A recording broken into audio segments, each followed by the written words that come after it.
চলুন আজকে ইফতারে অন্য কিছু বানাই। আজকে আমি বানাচ্ছি ওয়াক স্টাইলের চাউমিন নুডলস। স্পেসিফিকলি এই নুডলসটা আমি লিডল থেকে নিয়েছি, বাট আপনারা চাইলে যে কোনো চাউমিন নুডলস ব্যবহার করতে পারবেন। এখানে আমি আরও নিয়েছি চিকেন। আমি এখানে থাই পিস ইউজ করছি। আমি 3 পিস ভালো মতো ছোটো ছোটো করে কেটে নিয়েছি। এরপর আমি ইউজ করেছি গার্লিক, গাজর, ক্যাপসিকাম, পেঁয়াজ আর পেঁয়াজের কলি। এরপর আমি কড়াইয়ে বাটার নিয়ে নিয়েছি। এই পুরা কুকিংটাই কিন্তু হাই হিটে করতে হবে।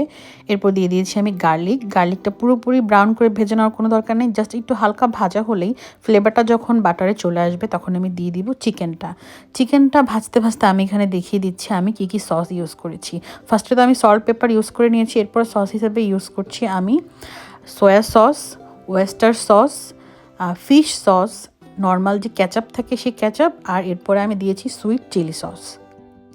সল্টটা দেওয়ার ক্ষেত্রে একটু কম দিবেন ফার্স্টে, কারণ এখানে যেহেতু অনেক টাইপের সস ইউজ করা হয়েছে, সসে এমনিতে অনেক সল্ট থাকে, তো সবার শেষে আবার পরিমাণ বুঝে দিতে হবে।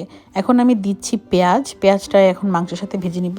আর ওয়েস্টার সস আর চিলি সস যেহেতু একটু থিক, তাই আমি এটা আলাদা বাটিতে নিয়ে নিয়েছি যেন বেশি না হয়।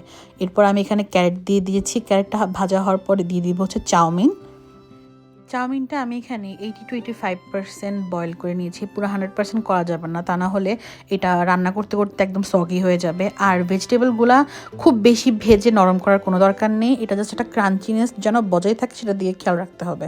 এই যে রেসিপিটা শেয়ার করছি চাউমিনের, এটা কিন্তু পুরাই আমার ভার্সন। আমি একটু কম সস পছন্দ করি, তাই আমি প্রত্যেকটা সস কম ইউজ করেছি।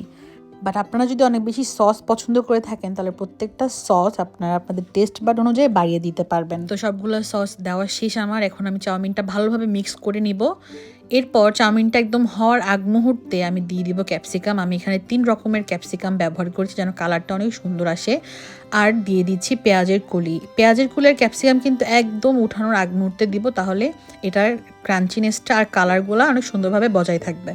এই তো আমার চাউমিন রান্না করা শেষ। এটা রান্না করতে কিন্তু খুবই কম সময় লাগে আর খেতে ভীষণ মজা হয়। তো আশা করছি আপনারাও ট্রাই করে দেখবেন। তো আজকে এ পর্যন্তই। আল্লাহ হাফেজ।